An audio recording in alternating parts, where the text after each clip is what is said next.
Hello all, welcome back to my another video. Actually ഇത് May 14 എടുത്ത video ആണ്. Post ചെയ്യാൻ కొంచెం ലേറ്റ് ആച്ചു. മെയ് 14 എൻ്റെ ബർത്ത്ഡേ ആയിരുന്നു. സോ രാവിലെ തന്നെ കുളിച്ച് സുന്ദരിയായി അമ്പലത്തിലൊക്കെ പോയി ദൈവത്തോട് കുറച്ച് കൊച്ചു വിശേഷമൊക്കെ പറഞ്ഞു വരാമെന്ന് വിചാരിച്ചു. അതിൻ്റെ ഗെറ്റ് റെഡി വിത്ത് മീ ആണ് നിങ്ങൾ കാണാൻ പോകുന്നത്. ഈ ഗെറ്റ് റെഡി വിത്ത് മീയുടെ പ്രത്യേകത എന്താണെന്ന് വെച്ച് കഴിഞ്ഞാൽ എൻ്റെ ഹസ്ബൻഡ് എനിക്ക് ബർത്ത്ഡേക്ക് തന്ന ഗിഫ്റ്റൊക്കെ ഉപയോഗിച്ചിട്ടാണ് ഞാൻ റെഡി ആവാൻ പോകുന്നത്. അപ്പോൾ എൻ്റെ ഗെറ്റ് റെഡി വിത്ത് മീ എങ്ങനെയുണ്ടെന്ന് കണ്ടാലോ? വേഗം വാ, നമുക്ക് കണ്ടിട്ട് വരാം.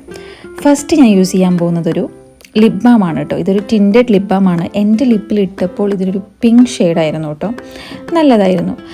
ലിപ് ബാം ഒക്കെ ഇട്ട് കഴിഞ്ഞാൽ നെക്സ്റ്റ് ഞാൻ യൂസ് ചെയ്തത് നമ്മുടെ സ്വിസ് ബ്യൂട്ടിയുടെ ഫൗണ്ടേഷനാണ്. This is one of my favourite item in the gift എന്ന് വേണം പറയാനായിട്ട്. അത്രയ്ക്കും പക്ക എൻ്റെ ഫേസിന് മാച്ച് ചെയ്ത ഷെയ്ഡ് തന്നെയായിരുന്നു.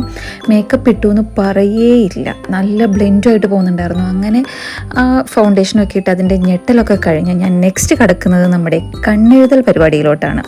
അങ്ങനെ കാജലൊക്കെ ഉപയോഗിച്ച് ആദ്യം കണ്ണൊക്കെ ഒന്ന് എഴുതി, അതിനുശേഷം ഐലൈനർ ഉപയോഗിച്ചു. ഈ ഐലൈനറാണ് കേട്ടോ എൻ്റെ അടുത്തൊരു ഫേവറേറ്റ് ഐറ്റം ഗിഫ്റ്റ് കിട്ടിയതിൽ. ഭയങ്കര സ്മൂത്തായിട്ട് നമുക്ക് എഴുതാൻ പറ്റുന്നുണ്ടായിരുന്നു. അങ്ങനെ ഐലൈനറൊക്കെ എഴുതി നെക്സ്റ്റ് നമ്മുടെ പുരുക്കത്തിൻ്റെ പരിപാടിയിലാണ്. ഐബ്രോസ് എങ്ങനെ ഫില്ല് ചെയ്യാം.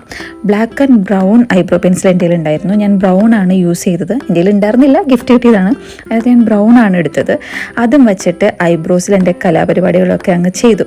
അതിനുശേഷം ഞാൻ കോമ്പാക്ട് പൗഡറാണ് യൂസ് ചെയ്യുന്നത്. ഞാനൊരു കോമ്പാക്ട് ഫാനൊന്നും അല്ല, പക്ഷേ ഗിഫ്റ്റ് കിട്ടിയതാണല്ലോ, അപ്പോൾ അതും അങ്ങ് ഇട്ടേക്കാന്ന് വിചാരിച്ചു. ഒന്നിനും ഒരു കുറവ് വേണ്ട.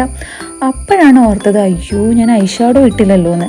സംഭവം കണ്ണെഴുതുന്നതിന് മുമ്പ് ഇടേണ്ട സാധനമായിരുന്നു, പക്ഷെ ഞാൻ മറന്നുപോയി. കുഴപ്പമില്ല, നമുക്ക് ഇപ്പം അങ്ങ് ഇട്ടേക്കാം.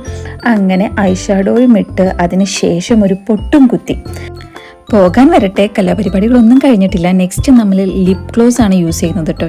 ഞാൻ ടിൻറ്റഡ് ലിപ് ബാം ആയിരുന്നു ഇട്ടിരുന്നത്. സോ അതുകൊണ്ട് ലിപ്സ്റ്റിക് ഒന്നും ഇട്ടില്ല, നേരെ ലിപ് ഗ്ലോസ് അങ്ങ് ഇട്ട് കൊടുത്തു. അതിന് ശേഷം നമ്മുടെ മേക്കപ്പ് ഫിക്സർ ഉപയോഗിച്ചിട്ട് മേക്കപ്പൊക്കെ ഒന്ന് സെറ്റ് ചെയ്തു. പിന്നെ ഒരു അത്തറങ്ങ് പൂശി. പിന്നെ എന്താ ചെയ്തത്? പിന്നെ നമ്മൾ അടുത്തത് ചെയ്യാൻ പോകുന്നത് എന്താണെന്ന് വെച്ച് കഴിഞ്ഞാൽ ഒരു കമ്മലും കൂടി അങ്ങ് ഇട്ട് കൊടുത്തു. ആർഭാടത്തിനൊരു കുറവും വേണ്ടല്ലോ. അങ്ങനെ ബർത്ത്ഡേ ഗിഫ്റ്റും ബർത്ത്ഡേ ഡ്രസ്സും ഒക്കെ ഇട്ടിട്ട് ഞാൻ അമ്പലത്തിൽ പോയിട്ട് വരാം.